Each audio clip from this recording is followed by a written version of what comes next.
Good morning for everyone. Today we meet in the Gdańsk Tech University to discuss the topic of reconstruction cities after the war or after the natural disaster. We have here Professor Strauss from New York. He was engaged in reconstruction of Manhattan after the 11th of September, and he has more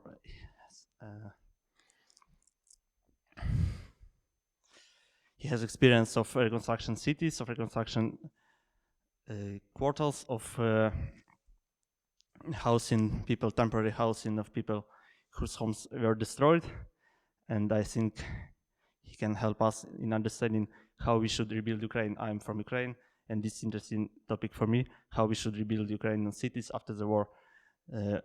Plenty of cities, 400, 500,000 people are now destroyed, are demolished, and millions of people have no home, have nowhere to return, and we should rebuild the cities and help these people. So please, Professor. Thank you very much. I'm going to move over here, and so I can talk to you guys a little bit more. But before I get into the presentation, I'm going to talk a little bit about myself, just so you know who I am. I'm an architect and urban planner with degrees in both. And for many years, I was working for various firms. I started my career at a firm called Cohn Pedersen Fox, which has now become one of the largest architecture planning firms in the country, and became director of planning. And then I left that firm in 1993 with another senior person, and we started our own firm, John Becker Strauss, and got involved with large-scale infrastructure, transportation, planning, and institutional projects. In 2000, we merged with another firm called, at the time, Fox and Fowl. It's now called FX Collaborative. And when we merged with the firm, the senior partner there, Bruce Fowl, came up to me and said that one of the core values of the firm was that partners and principals should be contributing to the community. They should be involved with city committees and city nonprofits to help create a better New York. So he was involved with the AIA in New York, the American Institute of Architects New York chapter, and asked me to join what was at the time the zoning committee, but it became the Planning and Urban Design Committee, and I ended up becoming chair of that committee. And shortly thereafter, I was asked to be the vice president for public outreach for the AIA in New York. And that happened a month before the events of the 11th of September, when the World Trade Center was bombed and much of lower Manhattan was impacted. But the interesting thing is that prior to that date, when there were many groups in New York who said that they represented design, architecture, and planning. We had the AIA, we had the Regional Plan Authority, we had the APA, the American Planning Association, we had a group called the Van Allen Institute that were architects, the Architectural League. There were so many different groups that what we heard when we went out to advocate for a policy or an issue was it was very hard to involve the design community in discussions related to policy because there were so many different voices, and oftentimes they said completely different things. I don't know if that happens here or not, but so after the events of the 11th of September, almost immediately, I had talked to the president of the chapter, the president of the chapter, the executive director, and others, and we realized that we needed to come together to offer short-term assistance from a design and planning point of view for the rebuilding of Lower Manhattan, but also immediately start becoming advocates of a long-term plan for reconsidering how Lower Manhattan should be rebuilt. And what I'm going to talk about is I'm not sure if it's relevant to Ukraine, but I'm going to talk about what we did, and maybe there's some lessons learned that could be useful to Ukraine, Turkey, and other places recovering from disaster.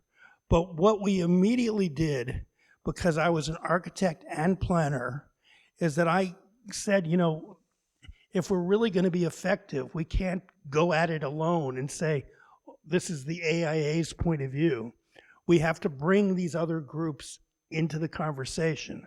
So there were 21 different organizations that we brought into the discussion, and it included the APA, the RPA, or Regional Plan Association, graphic designers, engineers, a number of the universities, a group called Citizens Housing and Planning Council, which is advocates for housing, and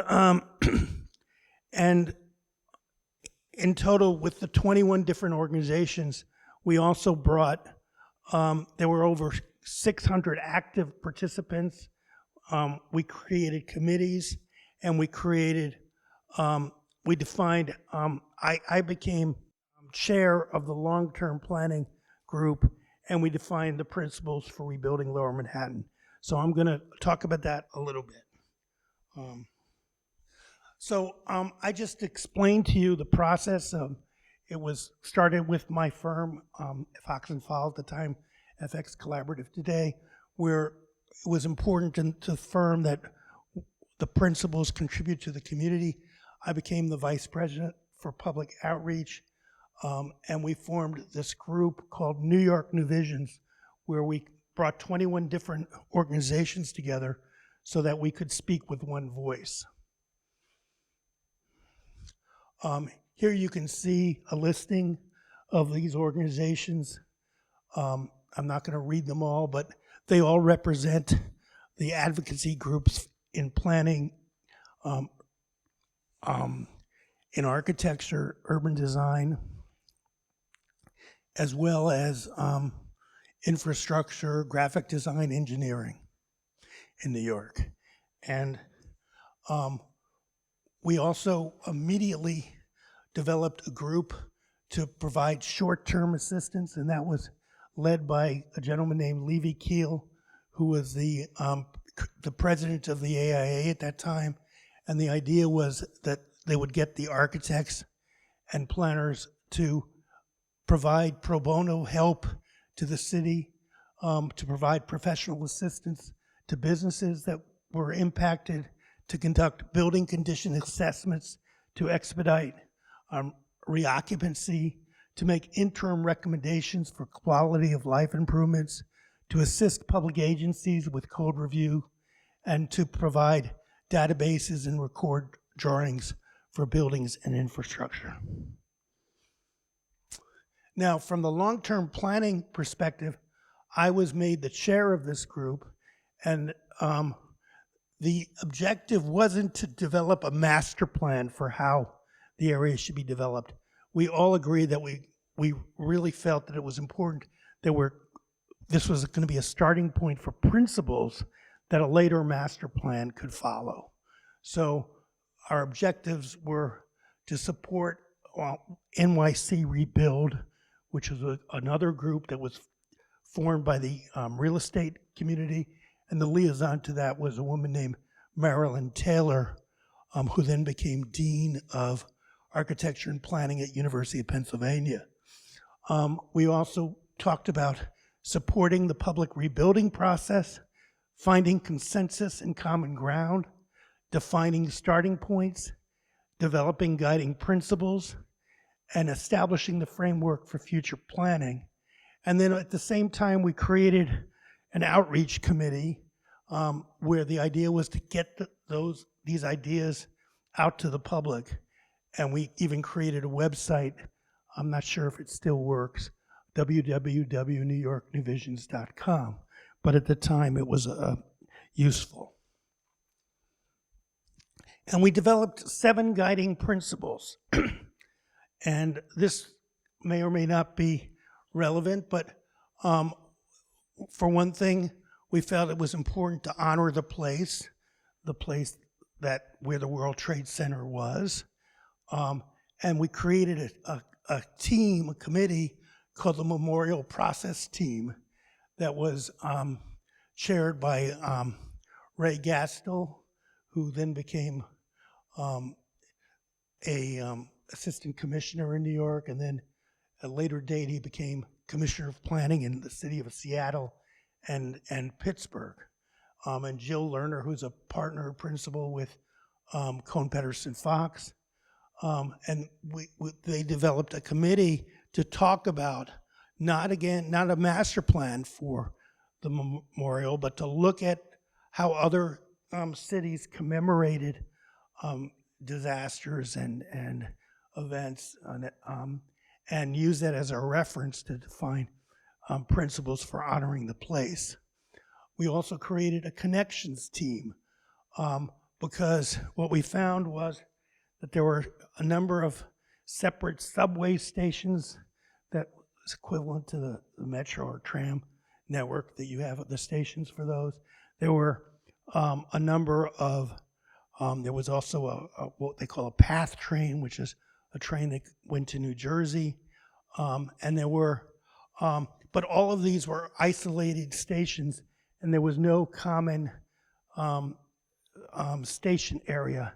So one of our objectives were with this team was to improve connections, and the connections team looked at all the various infrastructure elements that were in Lower Manhattan and how to really bring them together to be more useful.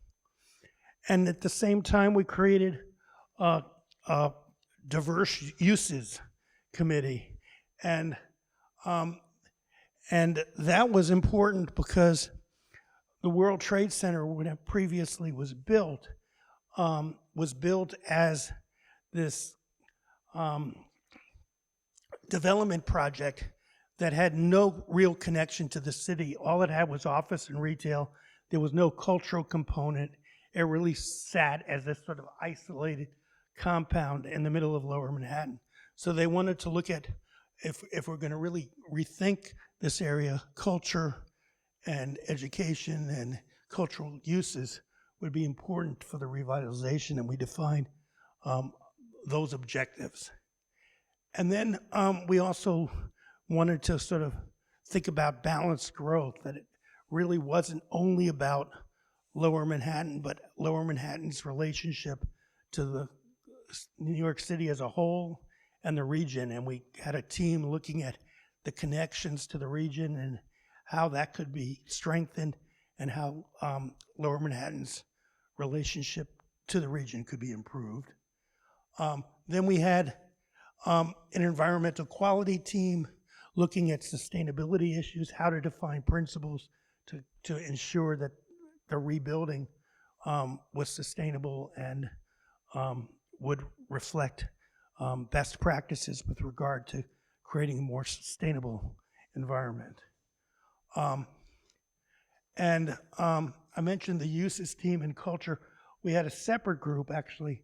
The uses team were looking at diverse uses, and the cultural resources team were really the ones that were looking at issues related to culture and how we could encourage more cultural activity in Lower Manhattan.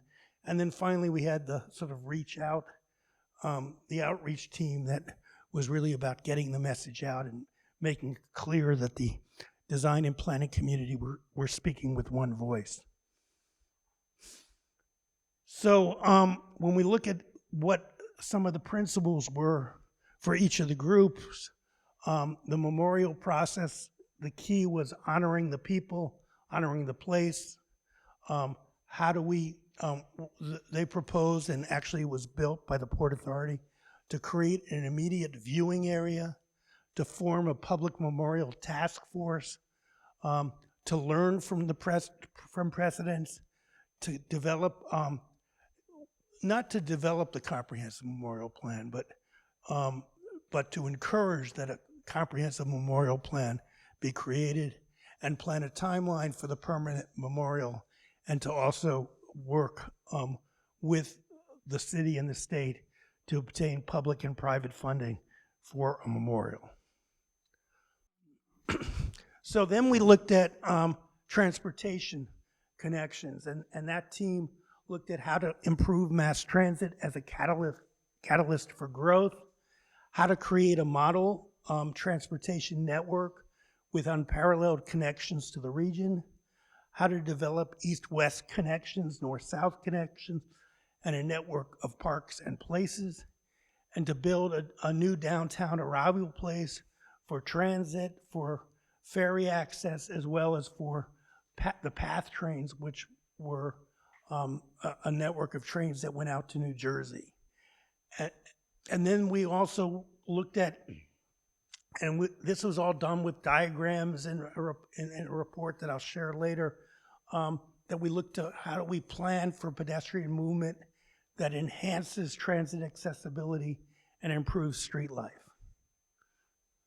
And the mixed use group, the main focus was how to ensure a mixed use future that wasn't just about rebuilding office buildings and businesses, but we wanted to look at supporting existing cultural, historical, and arts institutions, to leverage culture, art, and history to encourage increased diversity, to enhance Lower Manhattan as a place where people not only want to work, but want to live, to improve links to educational and cultural facilities, and strengthen and expand open space amenities by creating a network of parks, plazas, and improved access to the waterfront.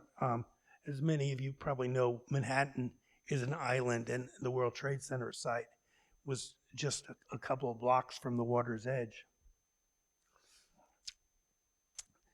And then the group that was looking at growth strategies, the focus was not only thinking about Lower Manhattan or the World Trade Center site in relationship to Lower Manhattan, but to recognize downtown New York's role in New York City as part of a multi-centered city. There's a midtown area, there's centers in Brooklyn and Queens and other boroughs, and the idea is how to really strengthen the connections to these other centers as well. And then the other aspect is to the thought that rebuilding should integrate with surrounding neighborhoods. As I mentioned to you earlier, when the World Trade Center was originally conceived, it was conceived as this sort of separate compound where you could take the train, the PATH train, your automobile. There was lots of parking underneath, and you could enter into this building without connecting to any other aspect of the city. And so what we wanted to do was really think about, in the rebuilding process, how to correct that and really make an opportunity for a more connective environment. So it was about integration with the surrounding neighborhoods, but it was also reinforcing east-west and north-south connections to draw on the past as well as the future, and to make an exceptional place and support a distinctive image. The Design Excellence and Sustainability Group, their focus was encouraging quality design, integrate principles of sustainability, promote a pedestrian-friendly environment, plan for a healthy environment, exploit energy efficiency, ensure toxic-free materials, and to look at how to support sustainability goals through either green building tax credits or other methods to make it feasible for these considerations. I talked about the growth group. I mean, some of the diagrams that we looked at is identifying other centers of activity in the New York, New Jersey region. New Jersey is the area immediately to the left of Lower Manhattan, and there are a number of centers there: Newark, Jersey City, Hoboken, and also Staten Island. And then you had the centers around New York and downtown Brooklyn, in Queens, and also the Bronx. And again, it was about strengthening the relationship to the surroundings. I mean, the key principle which was built out, and I'm not going to show you how the plan has followed these principles. I'm really only talking about what we put together. But the key is you can look at that site in gray, and you can see all the street grid for the city of New York. And basically, this was created as a super block, and none of the streets came through. So the primary objective that we had from a surrounding context point of view is let the streets come through and integrate and bring the development down to grade, so all the sites would be integrated with the grid of the city. The other thing was about scale. The World Trade Center site with the retail base for the office buildings was the third largest retail center in the country. I don't remember how many hundreds of thousands of square feet, but it included department stores and individual stores and restaurants. And it was a city in itself. And it was a density similar to Grand Central District, the area in Midtown around the Grand Central Station. And as I just mentioned, our objective was really to make a new World Trade Center development, to really make it part of the city and not isolated from it. So with the memorial process group, the thought was that it's going to take time to understand what we're memorializing. The memorial should not be an afterthought, and a permanent memorial should be integrated into the planning and design of the entire site. Now, all that's been done, but you have to understand that the principles came first, and we got everybody to agree to those, and I'll explain that in a moment too. And then the question was, what is the site for the memorial? What is the official definition of ground zero where the attacks were central, and who will decide the extent of the memorial process? And then from a connection point of view, as I mentioned to you earlier, it's linking existing and new transportation centers to expand the individual subways and transportation stations to make for a real terminal where they all would come together, and then to also improve connections to ferries and to develop a harbor-wide network of ferry and water taxi stations that would also serve this site. And we looked at the connections at or near the World Trade Center site. Specifically, we wanted to build a central station hall in Lower Manhattan and improve north-south connections in and around the site on West Street. I mean, just to let you know, the central station is well known. It's a building that was designed by Calatrava, and it's the centerpiece of the World Trade Center redevelopment. And so all of this stuff has happened. It's also, again, it's not just east-west, it's north-south connections, and bring the grid into the site from the north. to the north, the streets were blocked by a building called 7 World Trade Center. And when 7 World Trade Center was rebuilt, it was rebuilt with a smaller footprint. So the Greenwich Street, which is a primary street in Lower Manhattan, could come through and be integrated with the site. And we also want to redesign West Street, which is the street on the western or edge of the site, or the right edge of the site, to redefine it for better access and connectivity to Battery Park City, which is at the along the waterfront and the fabric of Lower Manhattan, and then to celebrate Broadway as a pedestrian-oriented Main Street. I misspoke. West Street is not to the right; it's actually to the east of the site. I mean, not to the right; it's to the left of the site, the west of the site. And then again, improving east-west connections. You can see the corridors of Chambers Street, Fulton Street, Wall Street, and again, we wanted to bring these streets through the site, and when redevelopment would occur.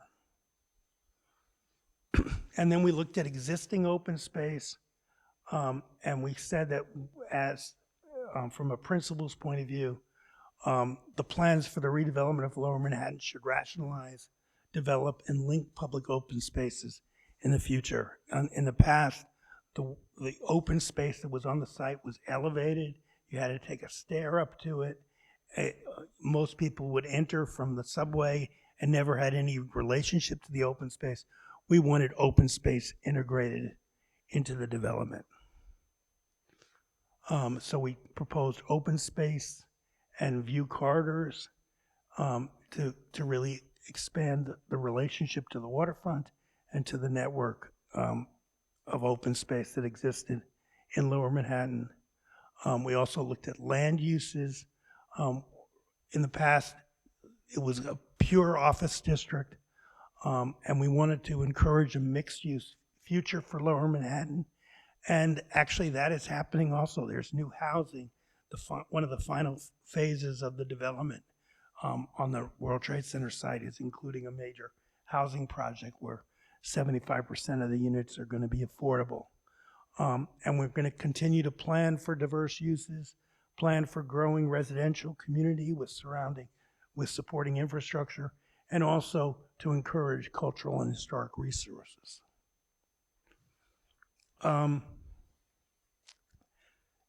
And finally, it's really about building for the future, establish sustainable guidelines, embracing technology for high performance, to promote, we provided principles for promoting excellence in design, and at the same time, we put forward a plan for a variety of offices, adding to the economic diversity of Lower Manhattan.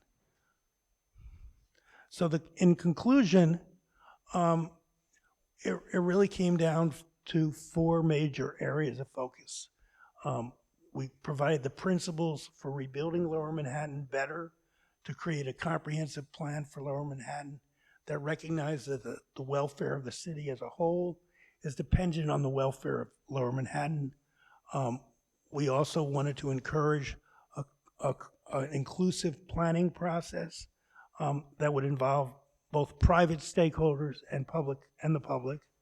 We wanted to ensure that the psyche and place was honored of what was here, and that the key to the rebuilding was to focus on the place and its integration with transportation, culture, and memorials. And then from an outreach point of view, we wanted all the 21 different groups to support the principles and find common ground so that it was very clear that the design community and planning community were speaking with one voice. All right, so I also have a document that is the final document that we created that I sent to Gabriela, and maybe you can make that available to anybody who's interested. But it's a 55-page document. It was the whole document was created in 3 months.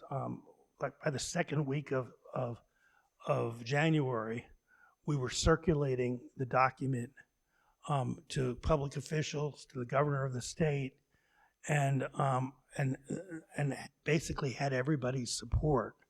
And so early in 2002, the state created a new agency to oversee the redevelopment of the site.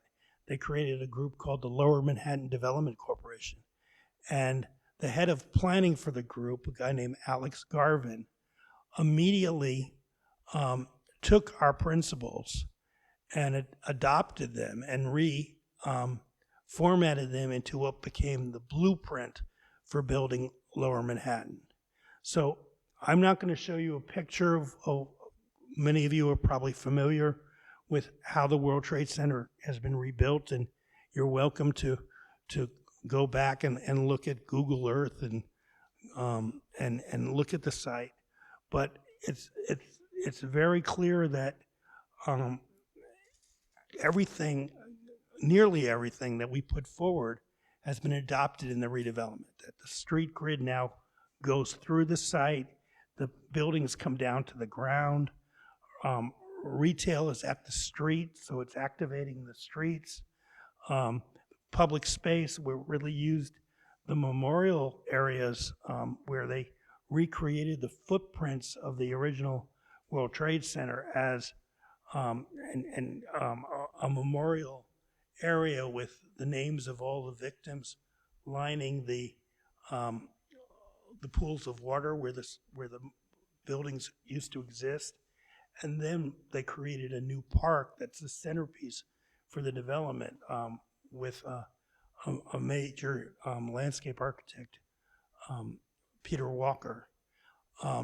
And there was a competition for the memorial, and there was also a competition for the overall master plan that was won by Libeskind, who actually may be familiar in Gdansk. He was head of the jury that selected the winner for the World War II memorial here. But and then not only did it result in the provision that a transportation facility was built on the site, but a separate one was built a couple blocks away, the Fulton Street Center, which really brought all the subways together in one building. And then we also created opportunities for culture. There's a new cultural center that just opened within the last month that's bringing cultural activity to the site. And the diverse uses, not only we have culture, retail coming down to the ground and new office buildings, but as I mentioned to you earlier, the last phase of development is a major housing project that's going on the site where the Deutsche Bank headquarters used to be. So I don't know if this framework is useful in other areas, but for us, the key point was really engaging the design and planning community, and whether or not that exists anymore in some of the cities that need to be reconsidered.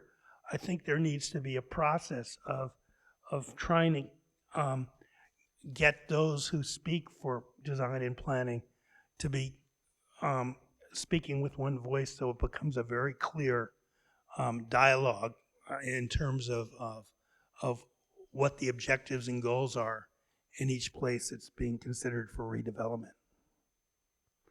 So with that, I don't think we need to show the document. The document is everything I just outlined, but in more detail and with all the text.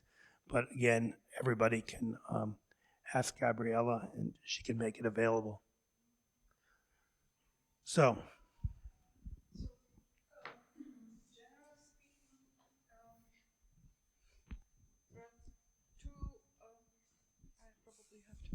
So, generally speaking, we have a presentation about the process. It is one issue, how the involvement of the locals, how to prepare, how to talk with locals to be prepared for the challenge of reconstruction, rebuild, and how to use this opportunity that everything is destroyed to create better condition of living, better environment, to improve the city.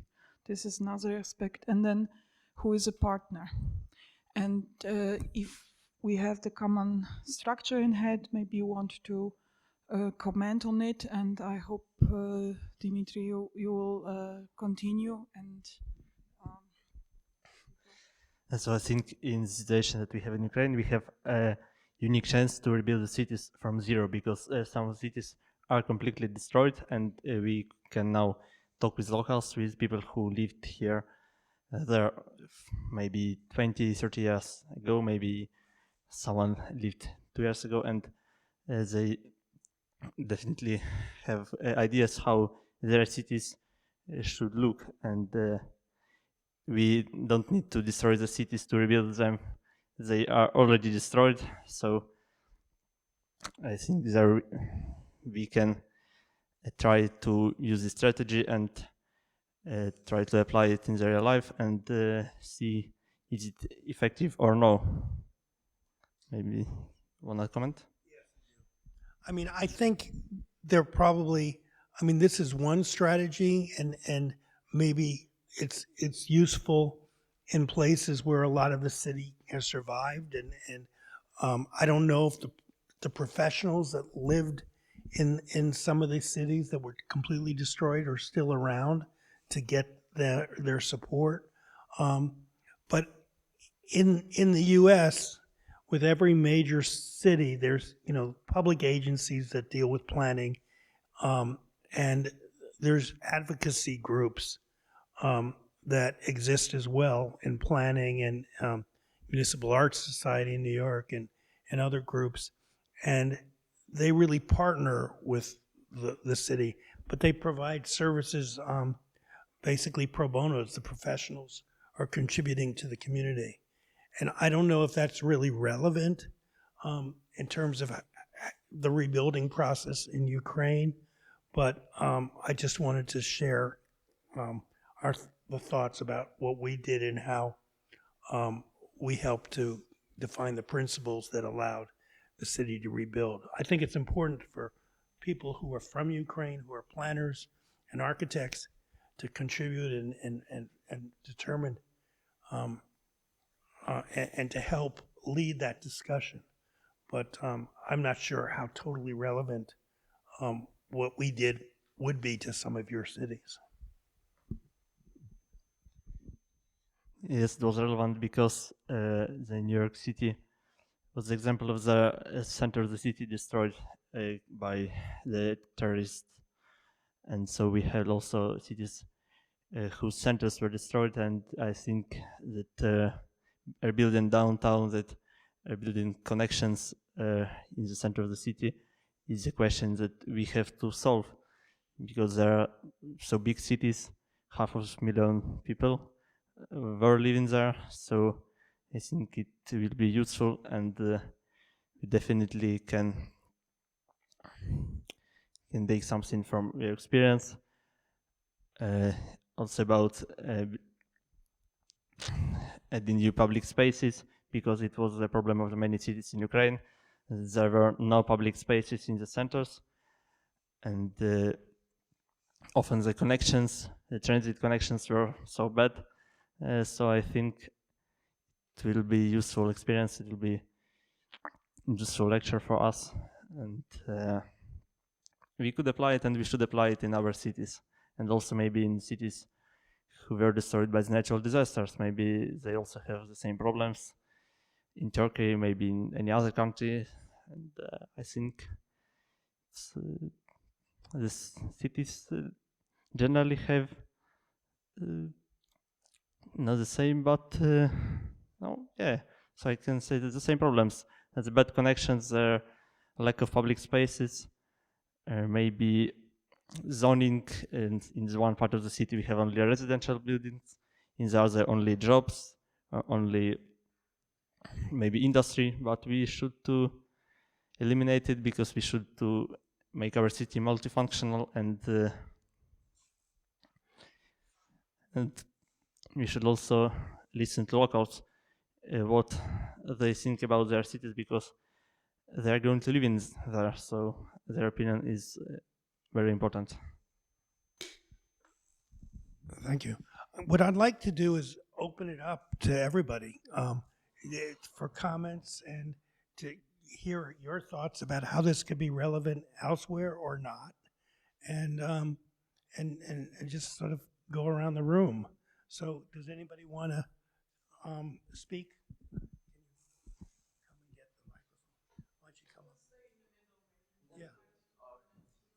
And introduce yourself, your name. My name is Tomek. I'm not studying in Polytechnica or something. I am from Economic University in Gdańsk, but I was interested by this topic. And I have a question: if everything that you mentioned, all of the principles were realized in the end, in rebuilding the Lower Manhattan, or not everything was achieved?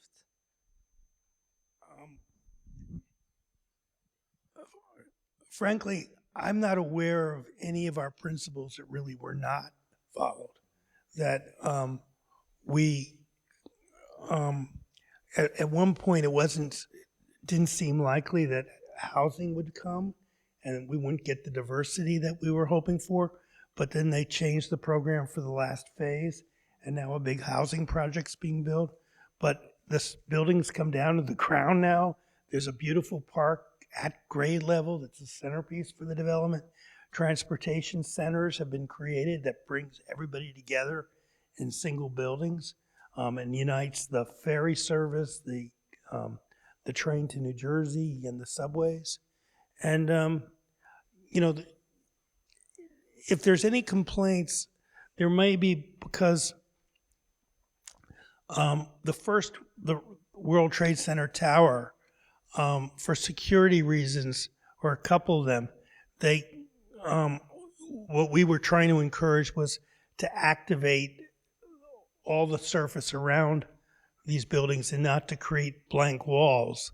But a number of the office buildings, they felt that they needed to put up these sort of barriers so nobody could slam into the walls and compromise the structures. If probably that's the one thing that I would have liked to have seen happen differently, that there was more open activity around all of the buildings. But for the most part, everything that we put forward has been realized, including cultural facilities, everything. Actually, I don't know if I can have another question. Sure, you can have as many as you want. Or anyone else would like to ask a question?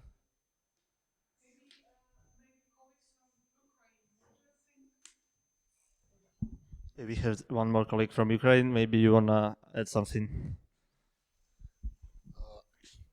Can I talk from over here, because it would be kind of uncomfortable to go around the table. So I wanted to give a credit to my. Yeah, thank you. My name is Bogdan. I'm from the north of Ukraine, city of Terligiv. So I wanted to give credit to my friend over here, Dima, as he told that it is a unique chance to completely rebuild the cities from zero, as he said. So I want kind of like to develop the topic. So I think it is a really unique opportunity to all the architects and urban planners to make some experiments in our country, to like make some unusual concepts that they wouldn't like did in their country, and in a good meaning of the word, to like go insane in that kind of meaning. So do you think it will like actually happen?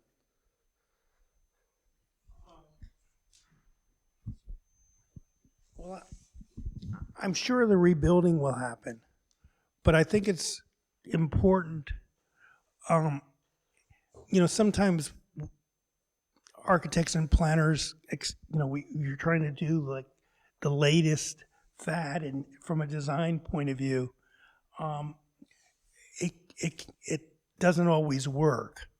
And I think what's important is to think about how people live and work and create a framework where you could, on each individual site, you might be able to create a unique building that speaks to the future.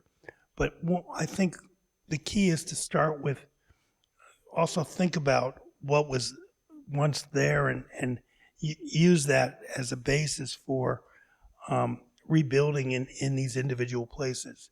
And I'm saying not to rebuild like what they did in the Old Town in Gdansk, where they just rebuilt everything that was there, but to think about the framework of the streets and how they connect to the surroundings and what the transportation was, and bring that back, and then think about as a group and finding consensus for how to build better for the future.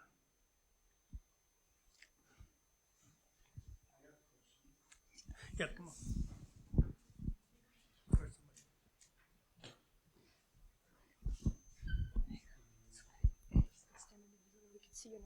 Okay.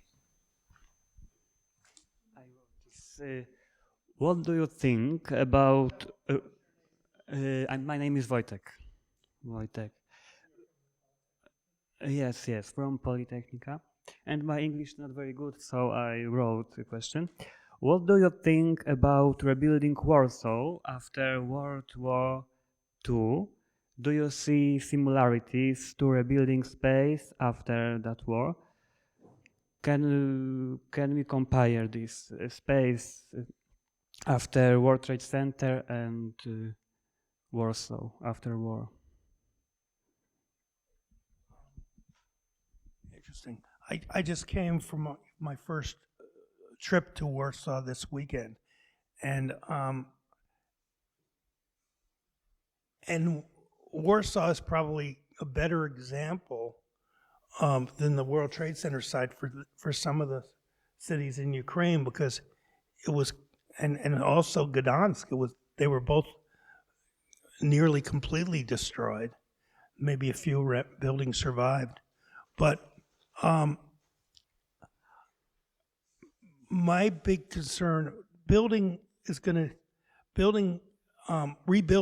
take time, and I personally think that in Warsaw, the area for rebuilding stretched around a very large area, and they were trying to rebuild in all of these different areas, and as a consequence, the city, from my point of view, feels very incomplete because there are a lot of empty sites, and it's not as connected as you would like. I would suggest as an alternative that one thinks, and I'm just putting out my point of view, you'd have to get consensus among your own folks, but I would think that every city has numerous centers of activity and energy, and you start by maybe focusing the rebuilding effort on those individual centers and make them feel complete at every stage, so that then you think about the connections to these places and build that over time. But you feel like when you're in one of these central areas, within the first few years, that it feels like a completed environment, and there are not a lot of empty spaces, like a mouth where teeth are have been removed. Does that make sense to you guys?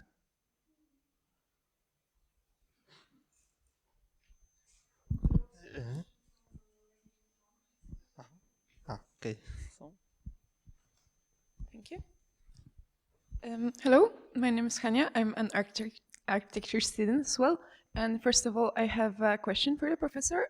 I was wondering if in the Lower Manhattan, were there any culturally significant or maybe historical sites that needed to be preserved throughout the rebuilding? Because I feel like that's maybe the main difference between rebuilding the Ukrainian and Turkish cities, that they have many historical sites, the culturally significant places that are like the very big part maybe of the identity. But that's also a question for Ukrainian folk maybe, like which part and to what extent do they have the need to rebuild their historical sites, and what part of the historical and cultural parts of their cities do they not feel the need to preserve? Well, first of all, one of the things that we discovered is how there was a lack of cultural diversity around this site. So the site, when it was built, it didn't really have, there may have been some restaurants, but it didn't really have any real cultural resources. So that became something that we wanted to encourage, that, you know, there could be performing arts spaces and there could be other museums. There's a museum for World Trade Center Museum that talks about the whole process. But those didn't, those resources weren't there. So from our point of view, the objective was to provide them and make that part of the rebuilding process. As far as, I think you make a great point. I think if we are looking at existing cities, I mean, every city has some unique, identifiable cultural resources, and if the whole city is destroyed, it's difficult to rethink the city without acknowledging those elements. So I should hope, I don't know if they have to be rebuilt exactly the way they were, but I think it's important to find a way to acknowledge them from a design point of view in the rebuilding process.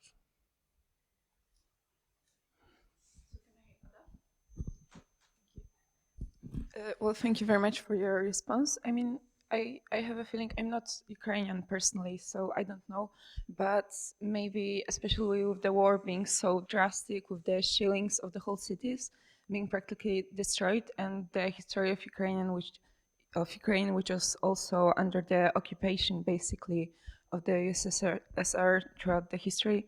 So like the Ukrainian identity maybe is something that's to be discovered throughout the rebuilding, because I mean, it's maybe not my place to say it, but I feel like a big part of the rebuilding process to assess what is culturally significant and what is not in the cities. What do those people want to preserve and what do they not, maybe. Yeah, thank you very much for that. Does anyone want to pick up on that thought and talk about it further? It's a very good topic that Ukrainian identity is now building, because we already have our independent country. We didn't have it for 300 years, and now we have this opportunity to rebuild our country based on our identity, on our idea of Ukraine. So I think we shouldn't rebuild the memory of communism, of Soviet occupation. I think we should build new cities, modern cities, Ukrainian, because most of the cities destroyed are in the east of Ukraine, where there are no any architecture from 19th century, maybe some European architecture. It's almost all is Soviet architecture, is in the period of socialism. So I think it's not worth to rebuild it. For what? It will remember us the time of occupation of living under the USSR. But I have a question for you, Professor. How was solved the problem of temporary housing of people whose homes were destroyed after the attack in 11th of September? Because thousands of people in one moment become homeless because their homes were destroyed. How it was solved? Yeah, that's a hard question. I mean,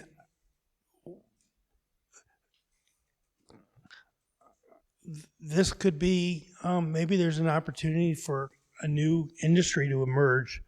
There are a number of people who are looking at sort of prefabricated elements that could be constructed easily and could be reused later on. So I think it's important that maybe as you define boulevards and define the plan for the future, some of these temporary elements could activate the edges and start creating, making a sense of community while the permanent buildings are being built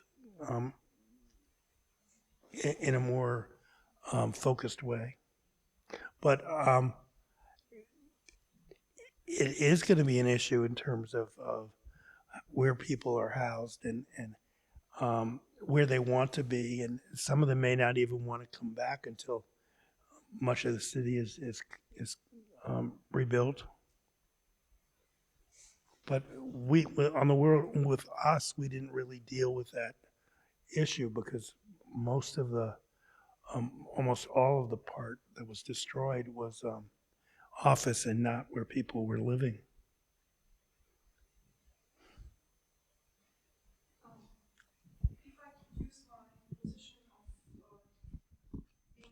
Please do. Yeah. I was counting you, and we have 8 guys sitting here in the room and 10 or 11 girls, women. And there is a topic now ongoing when we develop contemporary cities, a little bit on the contrary to what has happened 20 years ago in Manhattan, that we have this women perspective in a change of the cities or transformation of the city, even those who are not, has been not destroyed in any case. So if you girls could be ministry of the reconstruction of the Ukrainian cities, from your women perspective, being now young women, but in future maybe mothers, maybe grandmothers, and women, what you would be advised to this process? So maybe we'll start today. If you will suggest something, which aspect of reconstruction you will take under consideration from your life experience? Just not architect, not urban planner, but just a citizen here. I think the most important would be to ask people what they care about and what is important for them. Because when I was thinking about rebuilding cities, I would concentrate on some historical thoughts and honoring the past. But this is not what's important for people, as we can see. And I would ask people what they want, just.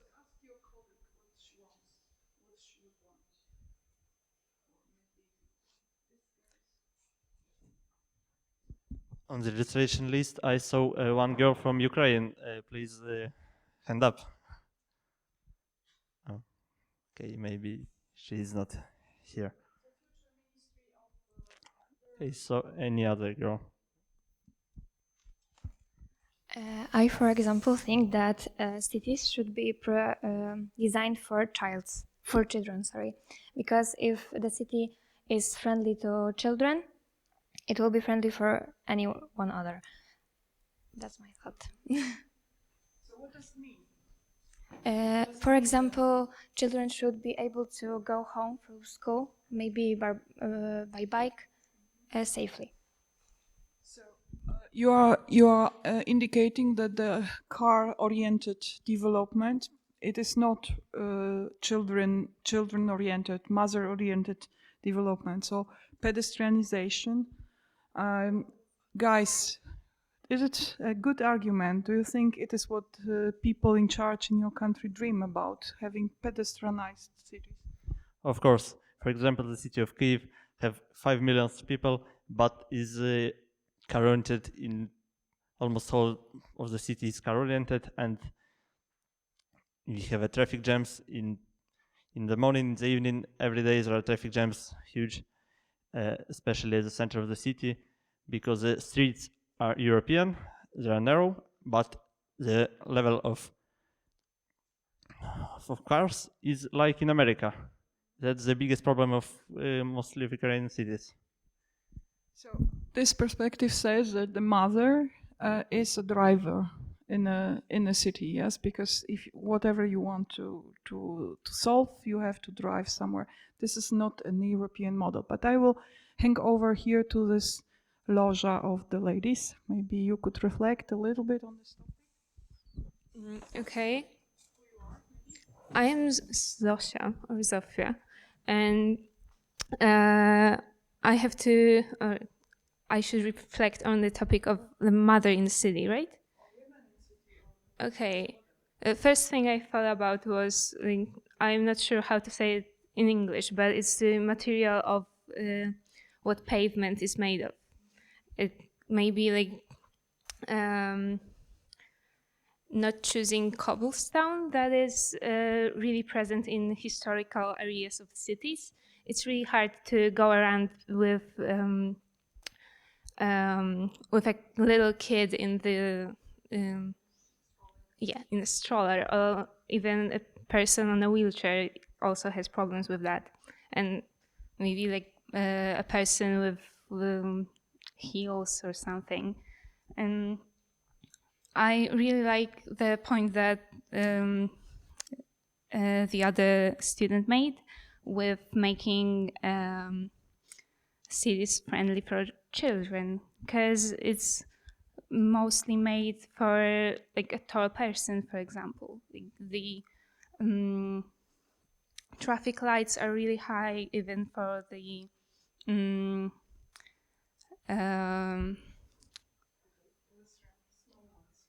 yeah. Thank you very much. You mentioned that children should be allowed to get to the school on their own. Yes, so that is what Zosia is mentioning as well. That this aspect, that you have small people in the city, they have right to be safe and to be respected as well in the design. And maybe your other aspect, high heels, I like very much, because I was walking yesterday in this old city, and it is not very easy on the stones. Maybe you have any comment, not necessary to high heels. But maybe we should think about connecting places, like important places, like making everything close to each other to make easy walking system, something like that. Mm-hmm. And what about if you will be, because I see you want to add something. If we call, but don't want to stress you. Imagine the situation. I am a mayor of the city in Ukraine, small city, not Kiev. Let's leave Kiev to the big bosses. Okay. So we are in a small city, maybe big village. And guys are gone because they are soldiers, and you are guys, ladies, in a committee to improve the village or improve the small city. Oh, you are my vice president. Okay. Sorry, I just want to mention that there's like many female soldiers right now as well. I mean, especially in Ukrainian. Of course they are, but still majority are guys. And okay, we could imagine that not even without war in Polish villages and cities, majority are women now in small cities, and they are ruling. So if you are a mayor, or you are called to rule, and you have to organize this situation with the guys included, we are parity. What you would do? Yeah, it's destroyed, or it's economically down, or you have to, you know, there is somewhere money and somewhere help, and what would you do? How you will organize this, guys, with some education, with some experience? Okay, she's helping before you. It was mentioned that in Europe we have quite narrow streets, so I think I would focus on wider them, and maybe add some cycling paths as well.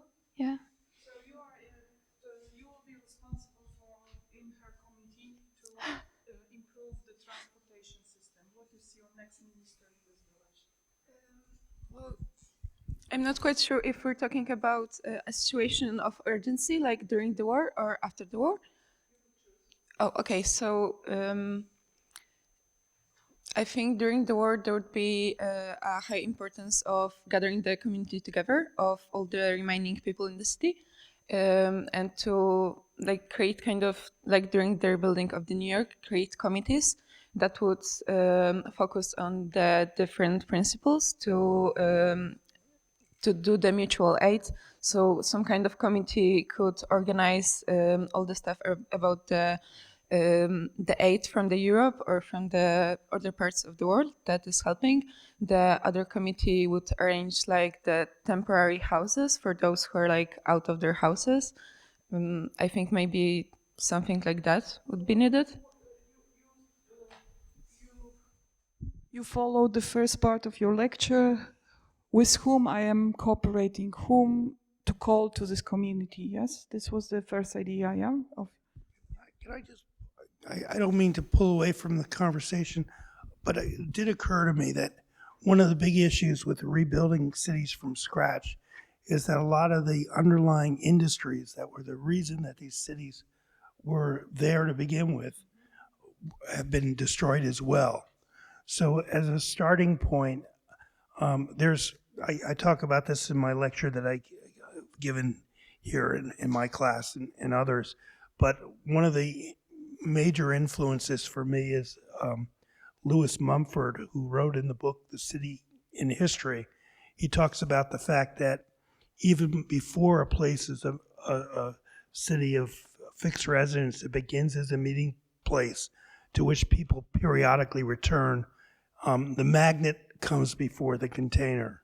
So in the situation that we're talking about, I think we have to create the magnets. What are the magnets that are going to bring people back? Is it industry? Is it the relationship to infrastructure, natural systems, waterways? But to really build on those connections so that, you know, the people are working and that they have, and then one thinks about the living spaces and the other commercial uses that support that activity, where people would have reasons for coming back. So you are stressing the economical, you are underlying the economical reason to stay or to return to the place. Yes, so you would start better thinking, so one community or one group of people should think about what is the reason to come back, yes, economically, how to create, how to support,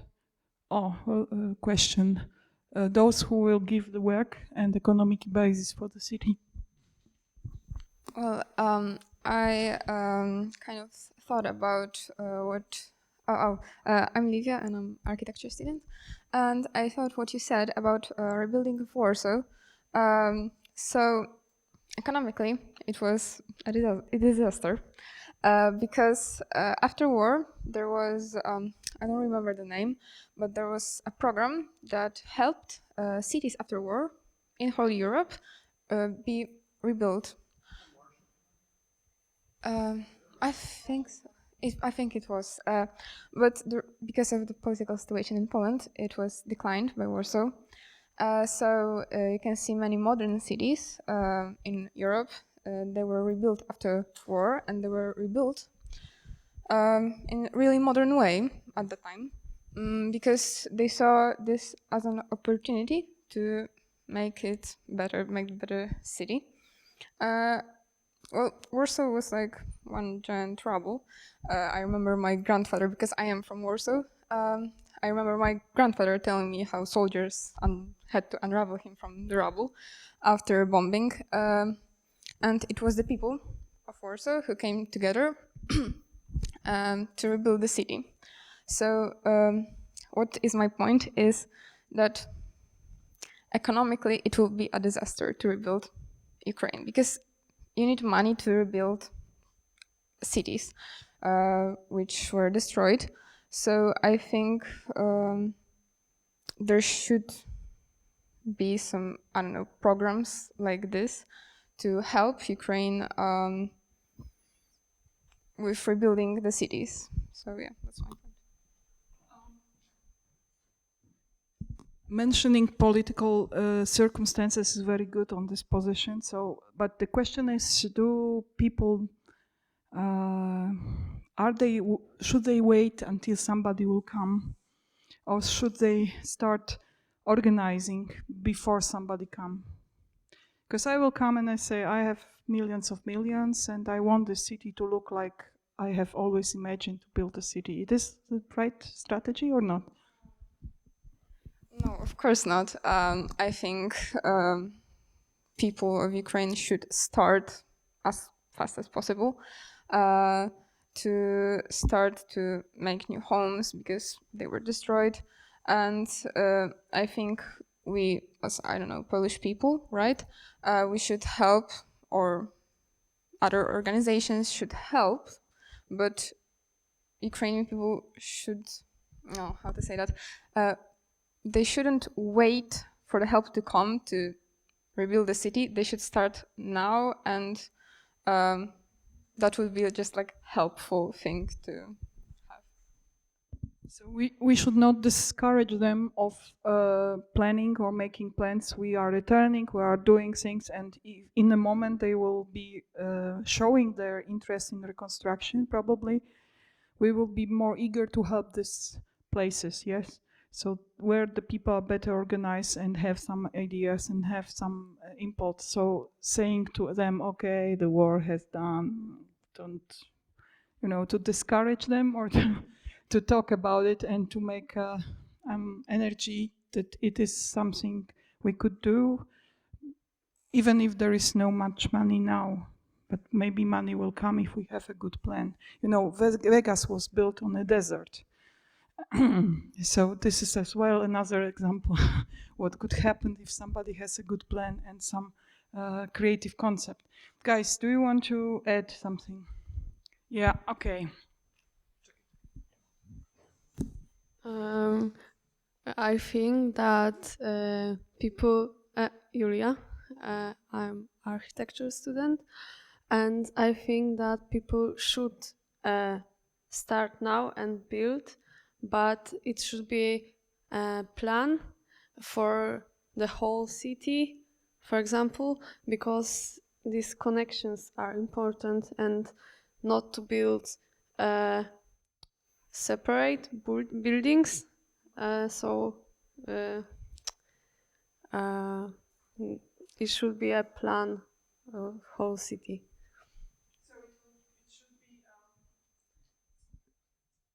Would you like to join such a committee to create a new plan for destroy city? Are you feel like being able to support this idea? Would you like, if we make an aid and we'll go to Ukraine and have, we are students of architecture, we want to help. Would you like to do it? Maybe, okay. But I will go back to the first question actually, because I'm Kasia. I'm an architecture student, and I think that there should be also a place like there should be created places where people can hide in case of emergency. For example, I'm not sure how it's in Ukraine right now, but in Poland we have like so little bunkers and place where people can hide in like emergency. And I think it's important to create places like, for example, they can hide in metro, or like even when there is public transport. And I think it's good for the future, because we know that when something happens, they know where to go, and they can seek help.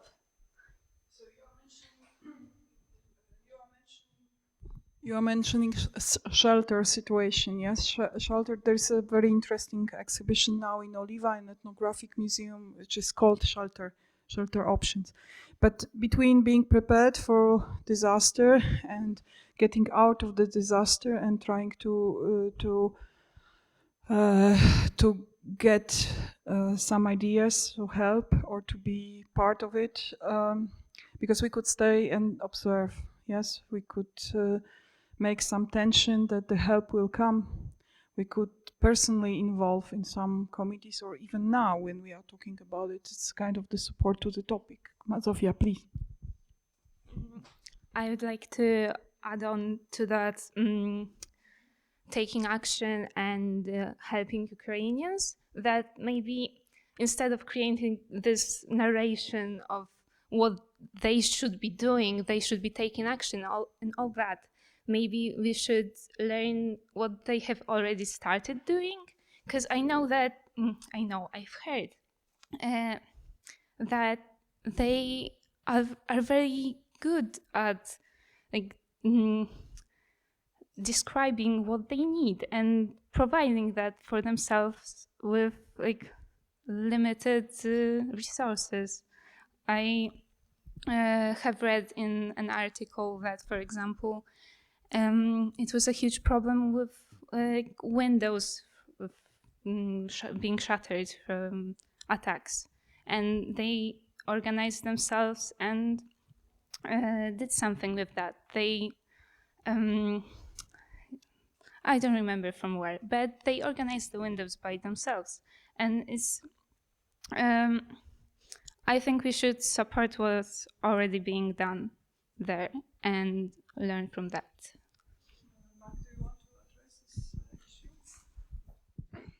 Thank you. I think you're right that it needs to build from bottom up in terms of how people in Ukraine are thinking about the future. It's not something you want to impose. What I've put forward isn't so much this is what Ukraine should do, but I wanted to show how another place dealt with similar issues and to explore whether or not the process could be valid elsewhere. But definitely you're going to start with locals and their point of view and build from that.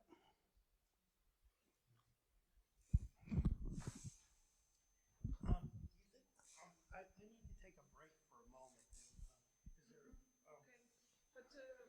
think we have to make this discussion to the end. So maybe two, 3 more questions, and then we could finish. Yeah, okay. Those who hasn't yet asked our next question, so 3 questions more, and Dima will finish the discussion. Okay, so please questions.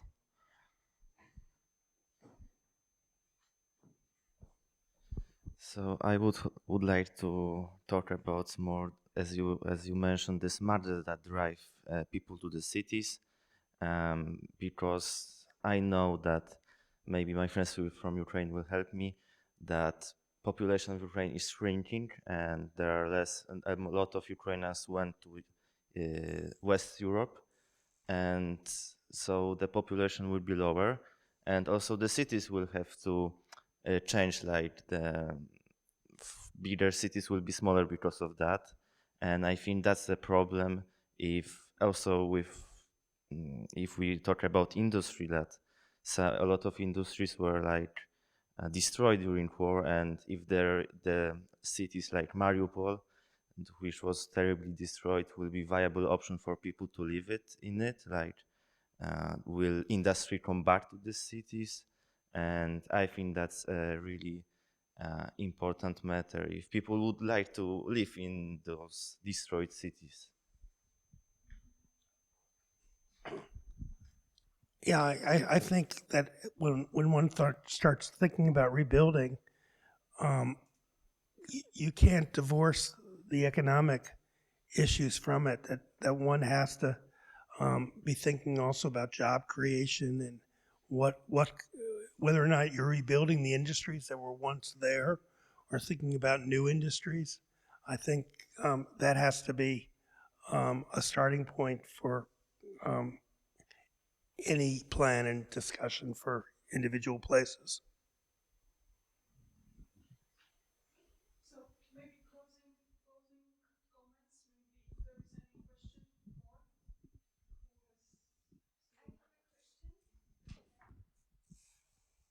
I'm Anna, and I have a question about a discussion with the locals. If there was an open discussion with the people that were living in the lower Manhattan streets that were rebuilt, and if there wasn't this open discussion of architects and urban planners, or this was an like closed planning and yeah.